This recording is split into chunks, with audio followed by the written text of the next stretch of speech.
I usually don't videotape this type of thing, but today I am restoring a McCormick Deering number 6 Sickle mower. It's a horse-drawn, as you can see, and it was, I think, made in the early 1900s, probably the 1920s. I gotta look at the manufacturing dates again, but I normally restore these and sell them. I got a thing for, sickle mowers. Now, essentially, what a horse-drawn sickle mower does is it just cuts hay, but it's not on the back of a tractor. It gets pulled by a horse. So back in the day, tractors were expensive, so they used horse-drawn equipment as a cheaper version to live on the farm. Now, I kind of gave you a quick overview of all the parts on here. They're pretty simplistic, but they're also kind of complex at the same time. So where I'm pointing at now is the shaft that goes to the clutch that activates all these gears. Unfortunately, everything is locked up right now, and this thing is set for about 30 or 40 years, so I have to, I guess, free up all the gears. To oversimplify, a horse-drawn sickle mower usually has four parts. You'll have a drive wheel, and then you'll have the drive gear that's connected to the drive wheel, which then has a series of gear that hits the clutch, which is in the middle, and then you'll have the sickle mower actual gears that turn the sickle mower. This is the clutch. This is basically what stops the drive wheel from turning the sickle mower on, so you can just freely drive the machine without having to worry about the sickle mower turning, which is connected by a foot plate, which is now what I am working on right now to loosen up. On a lot of my projects, I use PB Blaster, and the reason for this being is that it's not super corrosive. It gets rid of rust and a lot of debris and things that gunk up after a while that will clog up, very intricate parts. I lightly tap it all the way down until I get to the foot pedal, and then it looks like I'm hitting it hard, but I'm really not. I'm just jolting my wrist back and forth, not with hardly any type of force. But then, as I'm tapping it, you can see that the clutch is going in and out. So when it's completely away from the other part of the clutch, it is disengaged from the drive wheel, and I won't have to worry about the sickle mower being turned on while driving this behind a horse. Now, once again, I'm using PB Blaster to loosen up all the metal, the parts, the bolts, everything. This is the tilting lever. Basically, this just tilts the knives on the sickle mower up and down to get a better cut, depending on type of terrain, a bunch of other various factors in there. The good news now is, when I saw how rusty this was up front, I kind of was worried about how everything would be corroded. Come to find out, actually, a lot of it is just flaky rust and dirt that was caked on there over the years of it sitting. So I'm able to really tap it all off, and it comes right off. So obviously, like I did before, I used PB Blaster and sprayed it in every crack and crevice, and now I'm tapping everything out. You can see it's just falling off left and right, which is great news. I'm missing a few parts up front. I noticed later on when I was videotaping and taking this apart, and I have to custom fabricate some metal for it to work correctly again.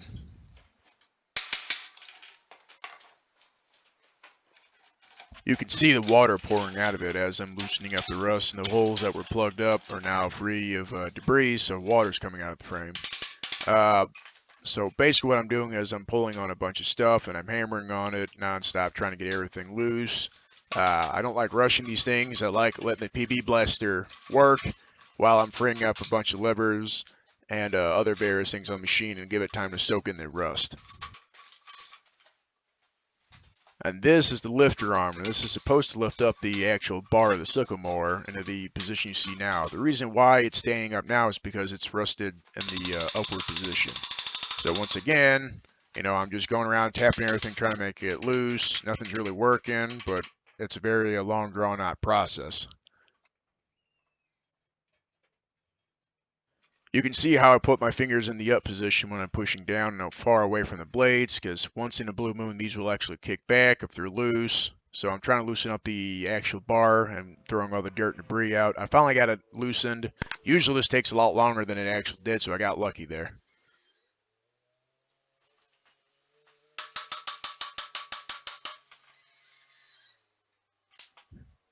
And these are the support brackets for the pitman arm that I'm looking at currently. And I figured that I'm going to need to take them off as well. Everything's going to have to be taken off and basically torn apart and restored.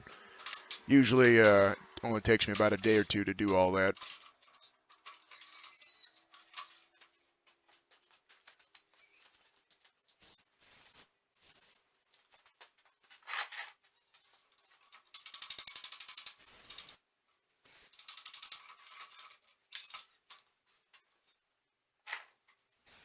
Now that I've gotten some of these levers loosened up, I'm using lubrication, so WD-40, to go ahead and loosen up all the springs, the levers, and all the rods that are on these handles.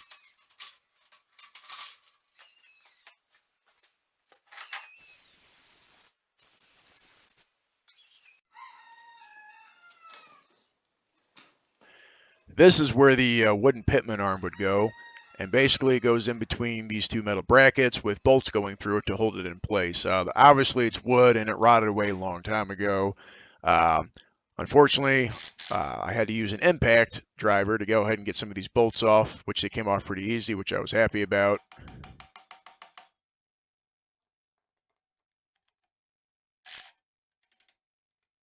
And basically what this does is you can see the round wheel up there that this pitman arm bracket's connected to, and it's supposed to spin in place while the flywheel, which is what that round circle is up there, spins around in a huge circle, making a back and forth motion. But again, it's all locked up right now.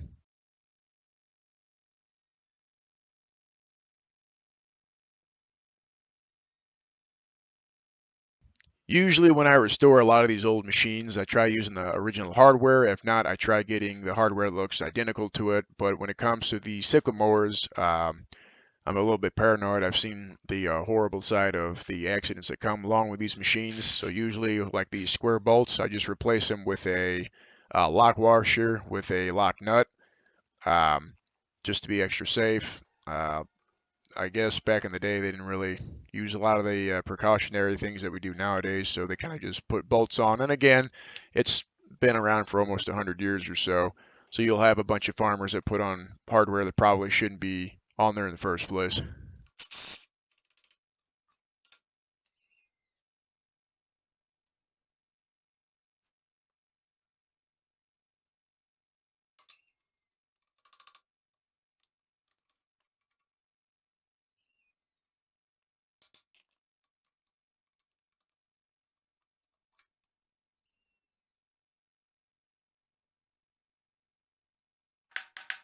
And that's basically the metal bracket for the flywheel side.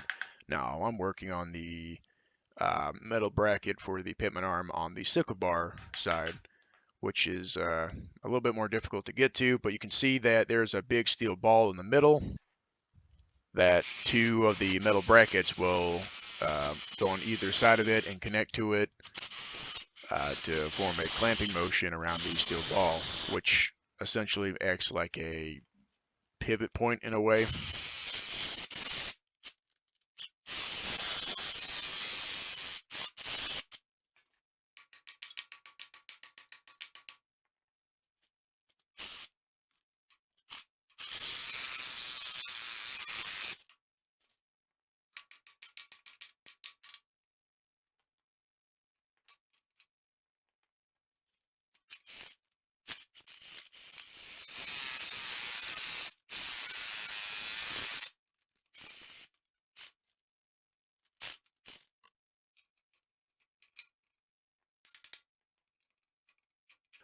Once I break all the bolts and I go ahead and slowly remove the metal brackets without warping them too severely, usually I take off all the bolts, but unfortunately this part, it was pretty hard to get to. But you can see how it cups around the steel ball and it acts like a pivot point, and it clamps around it like I just showed you, and it grabs onto that ball and it just goes back and forth when the flywheel for the other side of the pitman arm connects.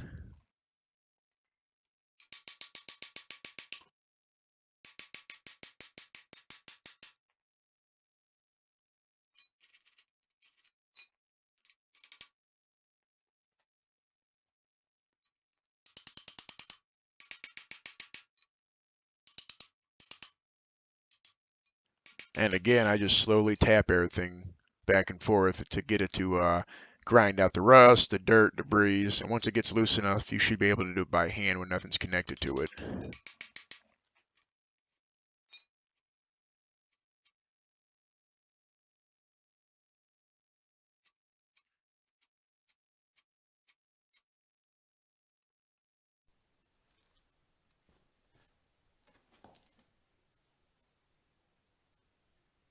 Now, in some of my other videos, you'll see the sickle mower that I have. It's a Ford 501. It's got the same exact type of bar, knives, and the rock guards that this one has. You can see that the motion for these knives is just back and forth.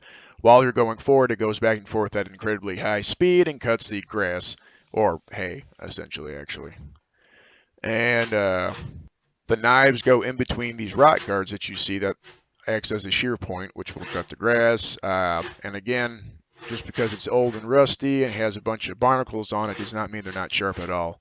In fact, later on in the video, you'll see me looking at it when I take the whole entire knife assembly off, and I can see that I'm able to cut through a bunch of cloth and stuff on it.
Now, in theory, what you see here on both sides of the knives are these hold downs, and these are actually supposed to stop the knives from jumping all around in vibrations. What a lot of farmers and a lot of people do over time is they'll stick in shims, so like broken pieces of the knives, pieces of sheet metal, all types of stuff in there just to stop it from vibrating. That is not correct. You're actually supposed to move these knives up and down and bolt them down tighter, which I don't know why a lot more farmers don't do that than do.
Unfortunately, I have to resort to the air impact more than I'd like. It just works faster, it's better, and I'm not really trying to save the nuts on any of these bolts because they're pretty much all eroded.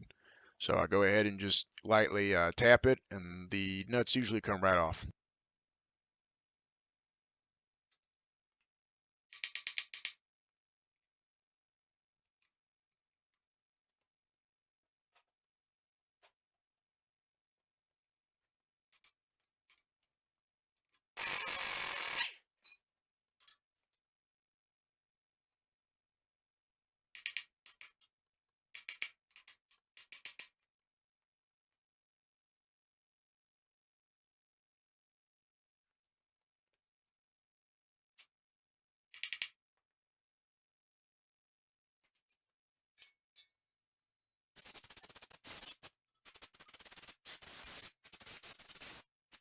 Now, underneath the actual hold downs, there are shims that usually you can buy at any hardware store that are specifically designed for exactly what you think is to raise or lower the hold downs for the rear of the sickle mower.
Now I have to use the air impact on the rising arm lever, and a lot of these bolts were actually stripped and destroyed. It looked like somebody tried taking it off before and couldn't, so I went ahead and just took them all off, and I'm going to have to get new bolts again.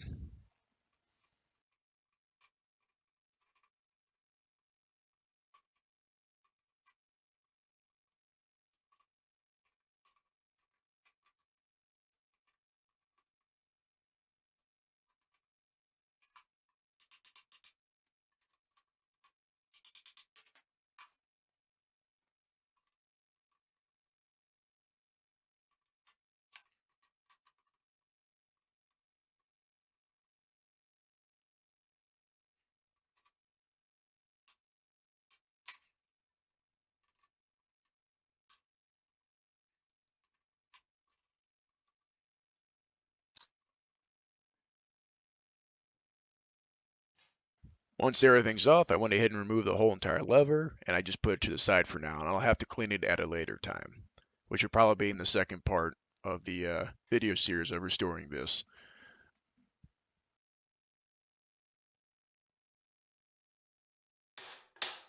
Now there's multiple terms for this piece that I'm hitting on. I've been told this is a stabilizer arm. I've heard it called the pitman axis, a lot of different names. I just call it the support bracket or the support arm for the sickle mower bar because this basically stops it from going left and right and slamming into the wheel, and it gives it an incredible amount of support.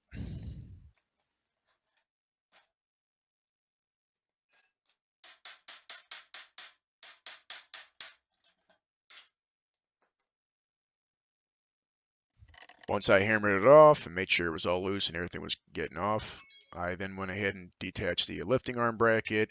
You can see that it came right off the nut down there on the hold down for the uh, axle for the pitman arm, and everything came off easy, so I went ahead and just pulled it to the side for now.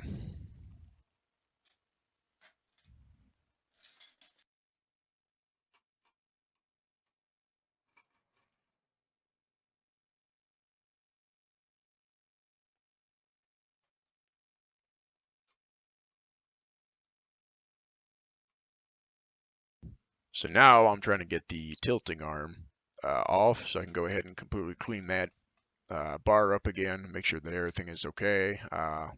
You can see I'm inspecting a bunch of hardware, which I might be able to reuse. I may not be able to reuse. I don't really know at this point in time of the video. So I went ahead and took everything off as quickly and as fast as I could so I can get further along with the restoration.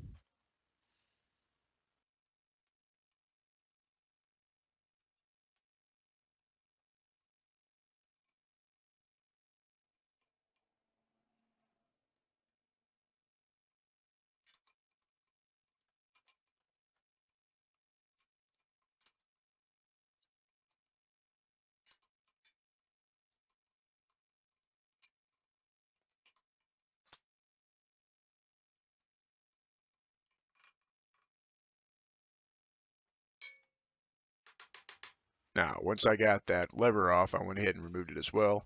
You can see now that I'm working on the gearbox. Everything is locked up again, and I went ahead and went to the drive wheel. You can see that it's not turning. It's supposed to turn freely. The clutch is not engaged, so now I have to take off the hold down pin and the hold down washer for the wheel to see what exactly is going on, to see if the axle may be locked up or what essentially may be stopping it from turning.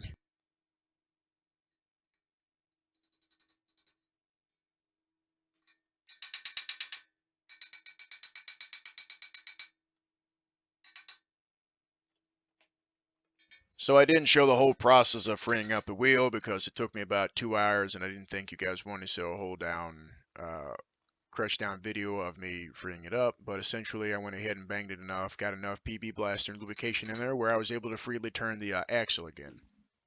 Once that happened, the clutch became free, or the drive wheel became free, and I was able to turn the gears and the drive wheel.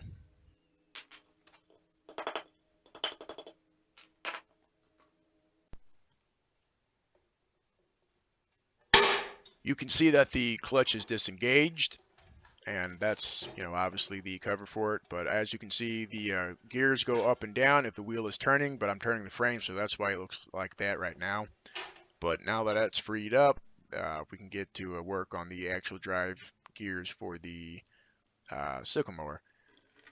Like the last video and a few other videos I've done, anytime I'm cleaning parts off or anytime that there's heavily rusted or corroded parts, I throw them in white distilled vinegar. The reason for that being is it's extremely corrosive to rust and not to steel. It's a light acid, it cleans, and it gets rid of a lot of oils on it. It does a whole amount of things to any type of metal that you're working with. And you can leave your steel parts or iron parts in there for days and it'll be okay. And you can see that as I just loosely drop these in there, it's already starting to get miscolored from the rust getting eroded away from the vinegar.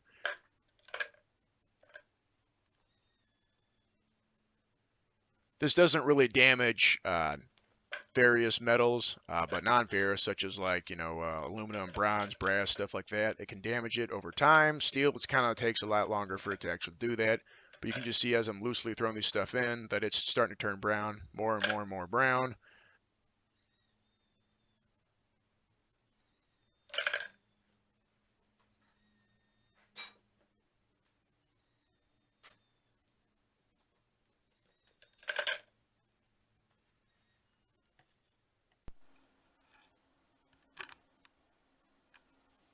While working on the wheel, I noticed that there was a crack in one of the spokes. So again, I had to weld it back up, which isn't fun to do. It's old cast steel, so it's kind of difficult to get in there. So I went ahead and just started welding it.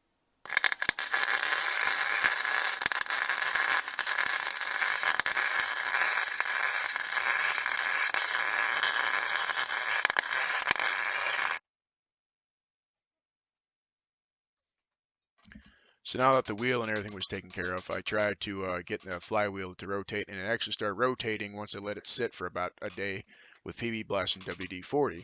Unfortunately, I wasn't strong enough to do it by hand, so I have to keep tapping it and slowly release it. You can see right there that I got released pretty good, but I still have to keep tapping it to free it up more.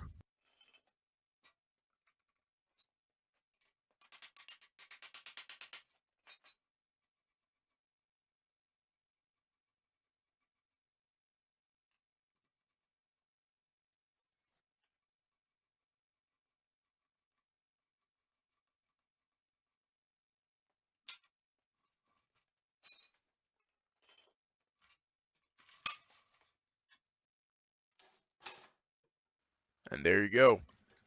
It starts spinning, and you can see that it's freely going without the clutch. It's able to move again, and that's what it looks like without the gears being turned on. For the disc mower, I hit the clutch, and all the gears start going.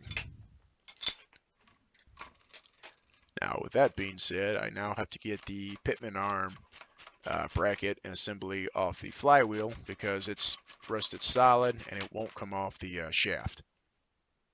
It's supposed to spin in a straight line, making a forward and back motion for the knives and the sickle mower as the flywheel is turning when it's connected to a pitman arm.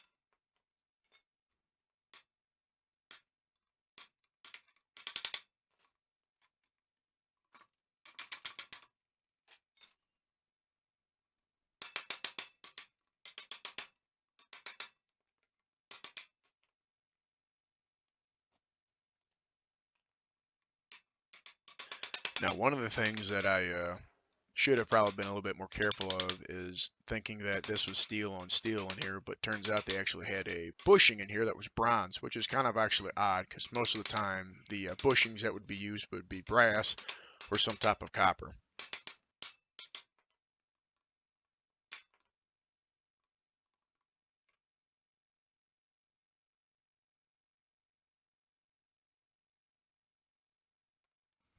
And there you have it. That's actually supposed to be a grease port or an oil port, so this doesn't lock up, and it's supposed to spin freely on that shaft.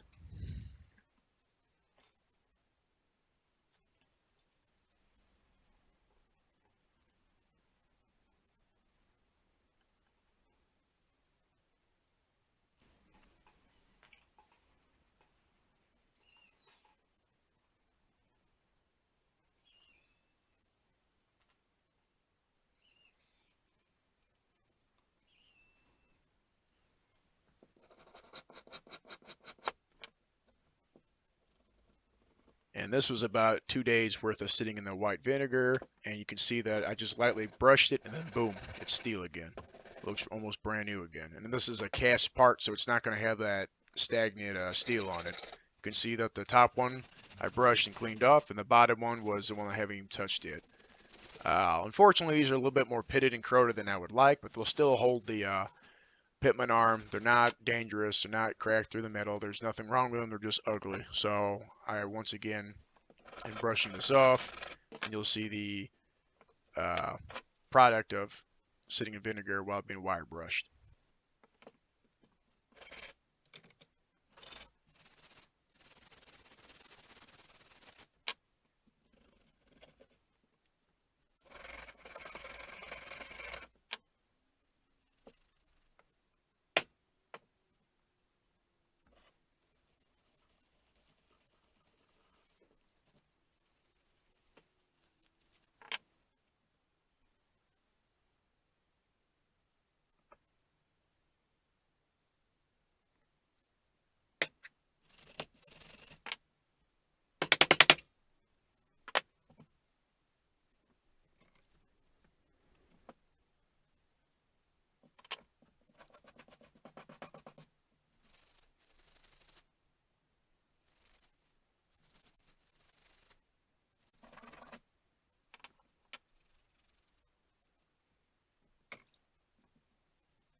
Now, since I have all of the parts cleaned off, I'm just using a little bit of Bondo. And again, Bondo is nothing for structural support. It's just to make it look a little bit better.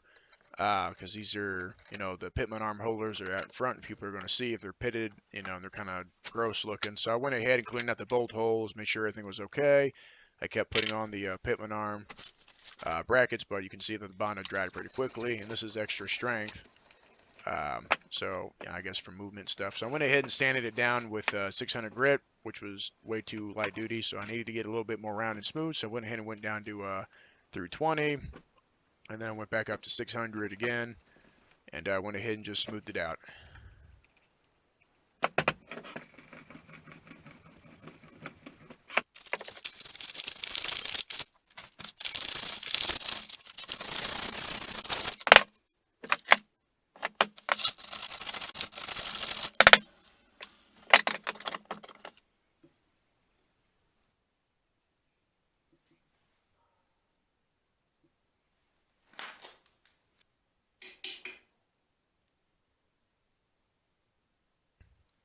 Now, I went back and looked at the bolt or the axle bolt, whatever you want to call it, for the front arm of the Sickle mower, and I could tell that it was extremely destroyed and pitted, but I could probably restore it. So I thought it was a half 13, but I went ahead and got my thread gauge out just to be sure, and sure enough, it was a half 13.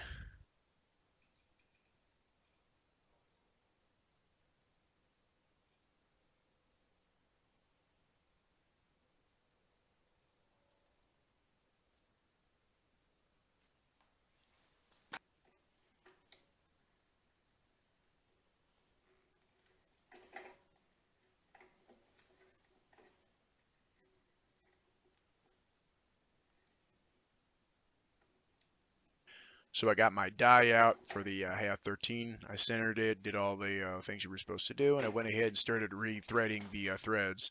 And for the most part, it was easy. It just looks like I'm doing a lot of force. I'm not. I'm just going slow. I don't want to damage the threads, so I'm going ahead and just basically rethreading the threads, cleaning them up, getting rid of the rust, some of the debris, and some of the erosion that has deformed the threads.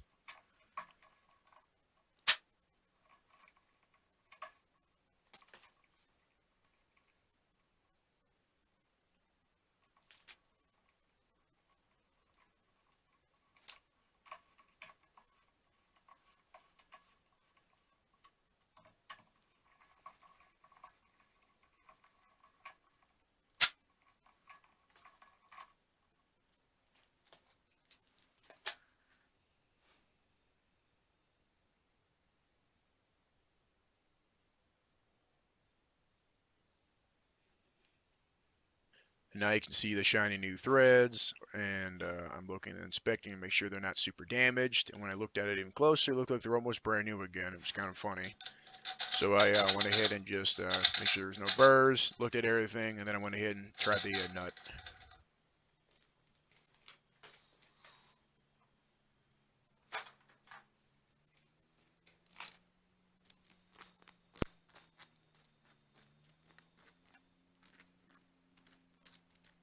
And you can see that the nut, went on there extremely easy. There wasn't any binding up, so it should be a nice firm connection when the shaft goes back on it. So then I went ahead and used a tap and kind of just cleaned out the threads in the nut again, just to be extra sure that it wasn't eroded or wouldn't fuse back together like it did before.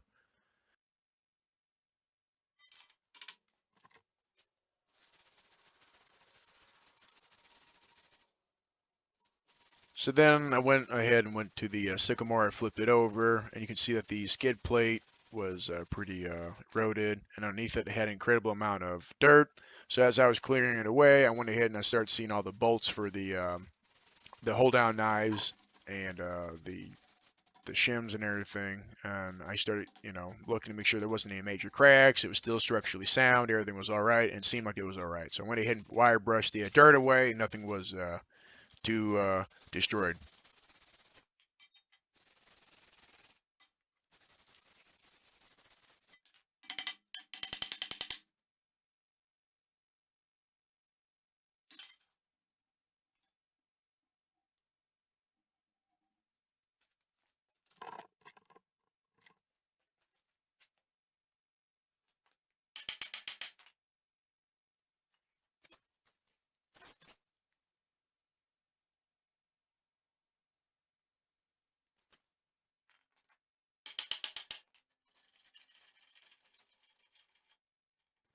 And right here was about the time that I quickly realized that I was missing a bracket that would actually be hooked up to the lifter arm for the sickle mower that would basically rise the mower up and down.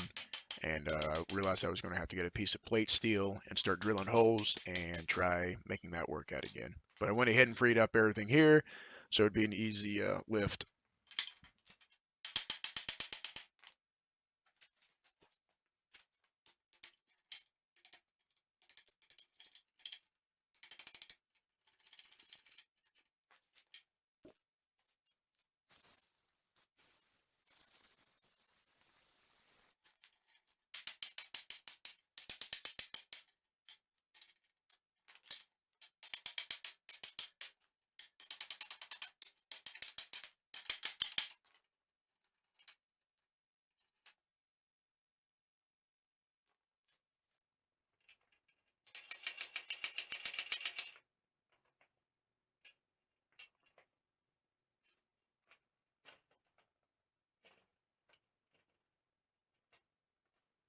So then I went ahead and cleaned it out even more over here, and there was a half eroded nut. So I went ahead and made sure that it wasn't, you know, nothing was gonna fall, nothing was gonna get trapped. So once I realized that, I went ahead and used a chisel and I split the rest of the square nut off, and went ahead and cleaned out the rest of the yoke and everything that's next to this sickle mower.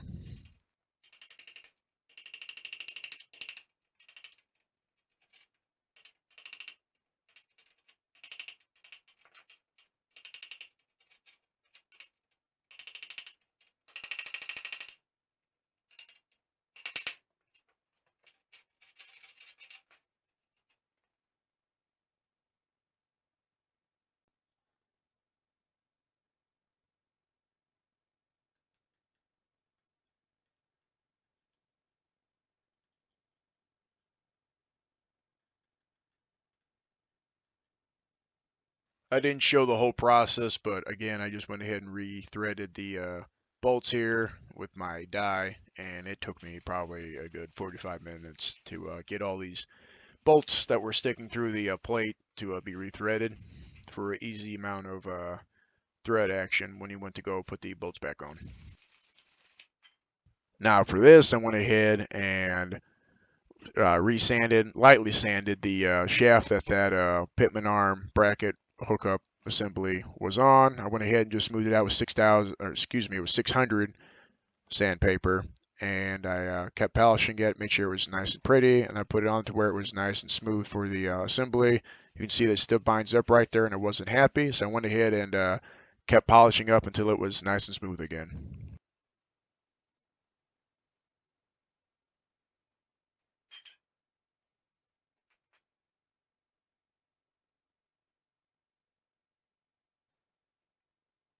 Then I used wet sandpaper and went ahead and just kind of polished out the bronze bushing in there, just to be sure that it was extra lubricated and it was extra smooth for it. And then when I put it back on, I think it was pretty smooth and it was able to freely turn like I wanted. So I went ahead and used it.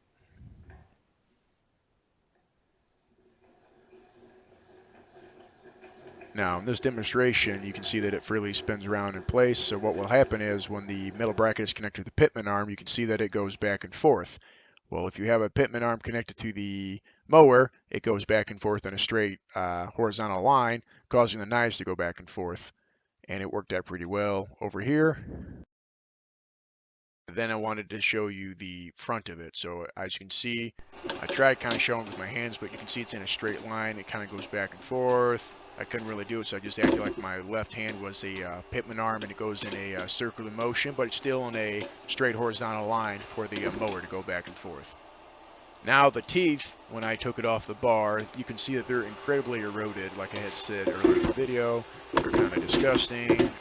They're definitely still sharp. Just because there's erosion on them does not mean they're not sharp, but some of them are missing the points in their teeth. You know, there was a lot of damage to it, but I was going to go ahead and just reuse the original teeth that were on there.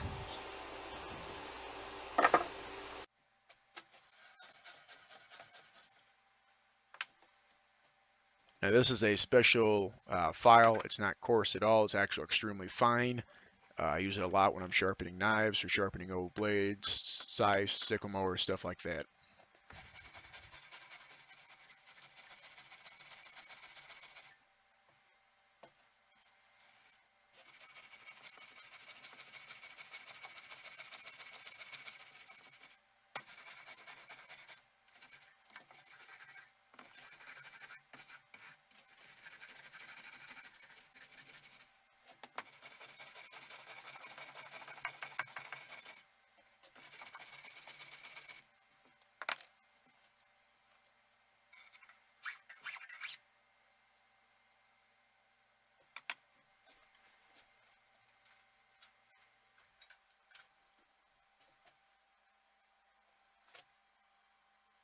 Once I got the excess rust off of the two teeth over here that had been buried in the mud, I went ahead and started filing it. Then I realized I was going to need a little bit of a coarser file, so I brought out my coarser file just to go ahead and get rid of a lot of the debris, the brush, and stuff like that that was still caked on the blade.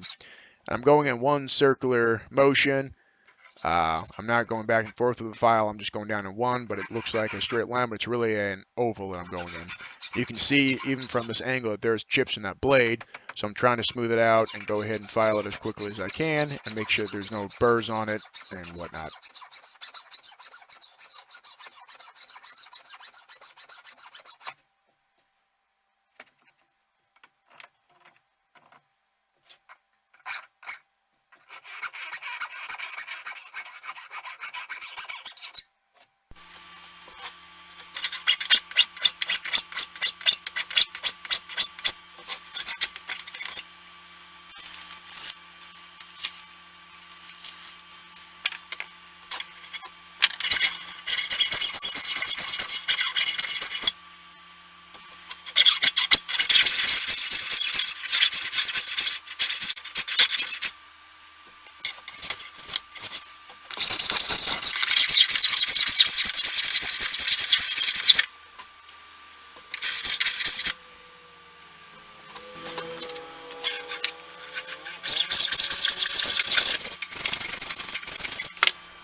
And you can see that I started on all these teeth, and then I went another 10 to 15 minutes in sharpening all of them. And then after that, I went ahead and got them all even. You can see the light technique when I do it in the next frame.